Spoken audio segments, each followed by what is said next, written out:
Hello friends, welcome back. আমি আবারও চলে এলাম আমার ইউটিউব চ্যানেলের ভিডিও তোমাদের কাছে নিয়ে।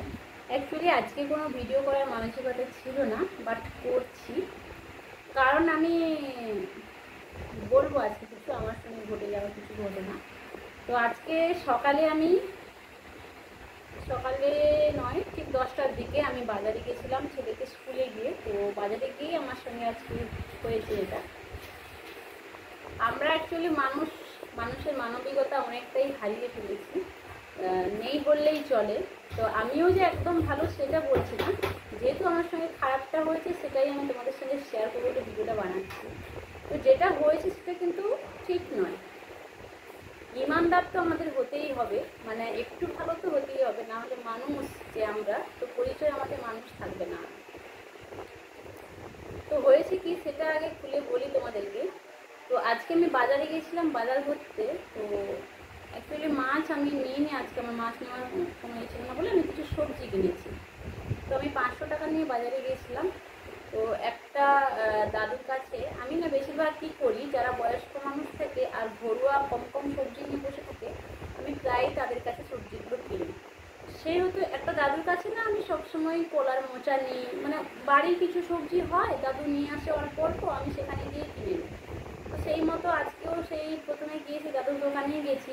তো দাদুর দোকানে গিয়ে আমি দেখি কলার মোচাটা নিয়ে, যেহেতু তো দেখলাম ওখানে নেই। তো দাদু আজকে বড় বড় পেয়ারা নিয়ে এসেছে। পেয়ারাটা গাছেরই পেয়ারা, আর দাদু বলছে খুব টেস্টি, আর দামও কিন্তু আজকে অনেকটাই কম, 35 টাকা করে বলছিল। তারপরে দাদু বলছে না, তুমি যখন আমার দোকানে সবসময় নাও তাহলে 30 টাকা করেই দাও। তো আমি সেই মতো 30 টাকা করে 1 কিলো পেয়ারা নিলাম। আমার কাছে 500 টাকা ছিল। দাদুকে বললাম, দাদু তুমি একটু ওয়েট করো, পেয়ারাটা রাখো মেপে পেপারের মধ্যে, আমি 500 টাকা খুচরা করে তোমার কাছে নিয়ে আসবো।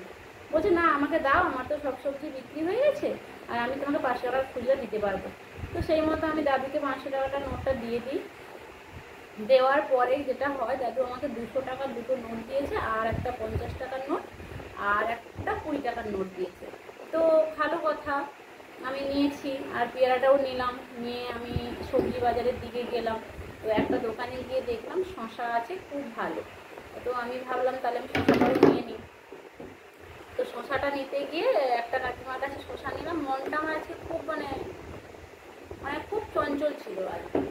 ক্যামেরায় বারবার আসছিস তুই। তো চঞ্চল ছিল, তার জন্য মানে অন্যমনস্ক ছিলাম, কোনো একটা কারণে আমার মনটা ঠিকঠাক ছিল না। সেই জন্য আমি ঠিক বাজার দেওয়ার সময় মন দিয়ে বাজার করিনি। আমি সেখান থেকে পেয়ারা নিয়ে ওই টাকা নিয়ে ওই কাকিমার দোকানে আসি। তো কাকিমার দোকানে শশা নিয়েছি 1 কিলো, 40 টাকা করে 1 কিলো শশা নিয়েছি। আর আর নিয়েছি, আচ্ছা কচু নিয়েছি 20 টাকার। তো 40 টাকার শশা আর 20 টাকার কচু, 60 টাকা হয়। আমি কাকিমাকে দিয়েছি 200 টাকা। আমার কাছে আর কোনো টাকাই ছিল না, দুটো 200 টাকার নোট ছিল, আর ওই দাদু যা দিয়েছে দুটো 200 টাকার নোট, 50 টাকা আর 20 টাকা, বাস হয়ে গেছে। আমি কাকিমাকে 200 টাকা দিয়েছি, কাকিমা আমাকে সেখান থেকে 40 টাকা ফেরত দিয়েছে। আমি যে 200 টাকা দিয়েছি আমাকে আর 100 টাকা দেয়নি, 140 টাকা আমার দেওয়ার কথা। আমি অন্যমনস্ক ছিলাম, মানে আমার মাইন্ডটাও ঠিক ছিল না, কোনো একটা কারণে আমার মাইন্ডে ডিস্টার্ব ছিল। তো আমারই ভুল, এটা আমারই ভুল যে আমি ভুলে গেছি টাকাটা নিতে। যা দিয়েছে নিয়ে ব্যাগে ঢুকিয়ে দিয়েছি, আমি আর দেখিনি, আমার দেখে নেওয়াটা উচিত ছিল। যাই হোক, আমি বাজার করেছি। বাজার করে বেরোনোর সময় আমি মানি ব্যাগে টাকা যে বলছি কী বাজার করলাম, আমার টাকাটা সব শেষ হয়ে গেলো। আমি কাছে মাছ কিনিনি, আলু পেঁয়াজ কিনে, আমি খালি সবজি কিনেছি, একটু ফল কিনেছি।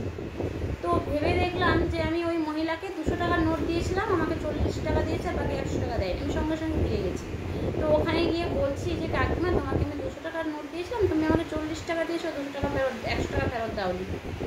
কাকিমা স্বীকার করলো যে আমি 200 টাকার নোট দিয়েছিলাম, বাট আমাকে টাকাটা দিল না। কারণ হচ্ছে কি, আমি নাকি তখন টাকাটা চাইনি। কেন?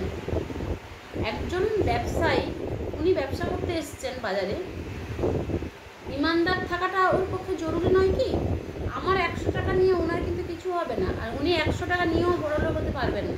কিন্তু মানুষের যে মানসিকতা, ওনার যে মানসিকতাটা, ওনার কাছ থেকে আমি দীর্ঘ আজকে 5-7 বছর যতদিন বদলাতে এসেছি, বাজারে যাই, ওনার কাছ থেকেই সবজি নিই। তো আমার সঙ্গে যে ব্যবহারটা করলো, দ্বিতীয়বার আমি নিশ্চয়ই ওনার সবজি দোকানে যাবো না। এখানে যদি ওকে খুশিতে বলতো, তখন যদি আমি মনে নাই, আমাকে ভুলে গেলে, তুমি ভুলে গেছো 100 টাকাটা না, আমি চলে এসেছে, আমাকে কিছু বলেন, টাকাটা দেয়নি। আমি অ্যাকচুয়ালি মাইন্ড ডিস্টার্ব ছিল, তার জন্য আমিও আমার এতটা ভুল কোনোদিনও, এই ফার্স্ট টাইম এত বছর ধরে বাজার করছি আমি।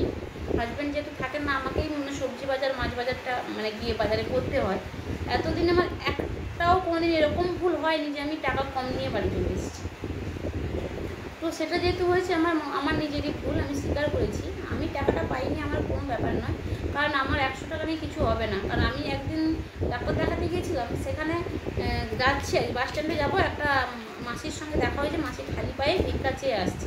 তো মাসিকে তো আমি বেশি দিতে পারবো না, কারণ আমার কাছে বেশি টাকা ছিল না। তাও আমি মাসিকে বললাম, মাসি 100 টাকা রাখো, পায়ের জুতো কিনবে, দিয়ে তুমি যাই খুশি তাই করো, বেশি না দিতে পারি, অল্প হলেও সাহায্য করি সবাইকে, কম বেশি। আমি সেগুলো ক্যামেরাবন্দি করি না, কারণ আমি ভালো লাগে না কাউকে কিছু দিয়ে ক্যামেরাবন্দি করা, আমার ঠিক ভালো লাগে না। রোজ সকালে হাঁটতে যাই, আমি কুকুরকে এত এত বিস্কুট কিনে প্যাকেটে কিনে আমি রাস্তার মধ্যে কেটে ওদেরকে খেতে দিই। তো সেহেতু আমি ওটা আমার 100 টাকাটা আমার কাছে কোনো ম্যাটার নয়, কারণ আমার ওটা নিয়ে কিছু হবে না। আমি এরকম 100 টাকা কত সকালবেলা যত কুকুরকে খেতে দিই, প্রতিদিনই প্রায় বলতে গেলে কম বেশি হিসেব করে দেখতে কত 100 টাকা বেরিয়ে যায়। আমি কিছু ওটা মানে না। আমার কোথায় খারাপ লাগছে, আমি কেন ঘুরে গেছি, আমি ঘুরে নাও যেতে পারতাম। জানি আমার মেয়ে বলছে মা অস্বীকার করবে, মেয়ে তো আরও মানবে না, একটা ছেলে হলে তাও অস্বীকার করবে। কিন্তু আমাদের মেয়েদের সম্বন্ধে এত কেন আমাদের খারাপ ধারণা থাকবে? সত্যি আমি গিয়ে তাই দেখলাম, সেটাই আমি বললাম যে না, আমি ওর কাছ থেকে সবসময় সবজি নিই, ও হয়তো আমাকে বলবে। তো আমি ঘুরে গিয়ে সেটাই যাচাই করতে গেছিলাম যে ও স্বীকার করে কিনা, কিন্তু স্বীকার করলো না। সেটা আমার কাছে খুব খারাপ লাগলো। আমি চাই না যে ওই 100 টাকা তুমি বলতো হ্যাঁ তুমি রেখে গেছো, আমি হয়তো ভালোবেসে হয়তো ওনার কাছে আরও সবজি কিনে দিয়ে আসতাম না, এত বড় মন আমার নয়, হয়তো আমি দিয়ে আসতাম না, কিন্তু আমি সবজি হয়তো আরও 2-4টা কিনে নিতাম ওনার কাছ থেকে।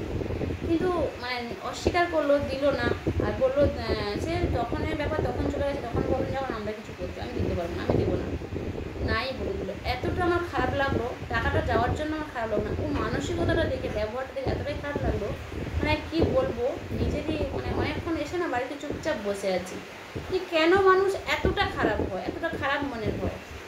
ব্যবসার ক্ষেত্রে সবথেকে বড় বিষয় হচ্ছে মন ঠিক রাখা, ভালো মনের মানুষ হওয়া, তবেই কিন্তু ব্যবসাটা হয়। যাই হোক, 2 নম্বরই করেও অনেকে বড় হয়, কিন্তু ওই বড় হওয়ার কোনো মূল্য নেই। গরিব মানুষ যদি একটু স্বীকার করেও যেত, দ্বিতীয়বার ওর ভাইয়ের দোকানে আমি আবার যেতাম। কী হলো, আমি তার কোনোদিন যাবো না? ওই 100 টাকা নিয়ে ও একটা কাস্টমারকে পুরো সারা সময়ের জন্য হাতছাড়া করবে। তাই আমি বলি, সবাই কম বেশি সবাই একটু ভালো মনের মানুষ হওয়ার চেষ্টা করো। আমি জানি সবাই অনেক ভালো, আরও ভালো হতে হবে, আমাদের একে অপরের কাছে দাঁড়াতে হবে। তো আমরা যতটা চেষ্টা করি করবো। তো এটাই বলার জন্য, তোমাদের শেয়ার করার জন্য আজকে এই ভিডিওটা করলাম।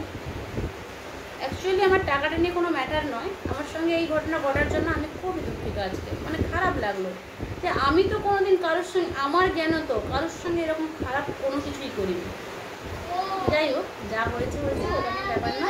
তো তোমাদের এই কাহিনীটা শুনে কেমন লাগলো, কী করা উচিত ছিল মহিলার, সেটা একটু কমেন্ট বক্সে কমেন্ট করে জানাবে, তাহলে খুব ভালো লাগবে। চলো, সবাই সুস্থ থেকো, ভালো থেকো, টাটা, বাই বাই। অনেক গল্প তোমার সঙ্গে শেয়ার করলাম।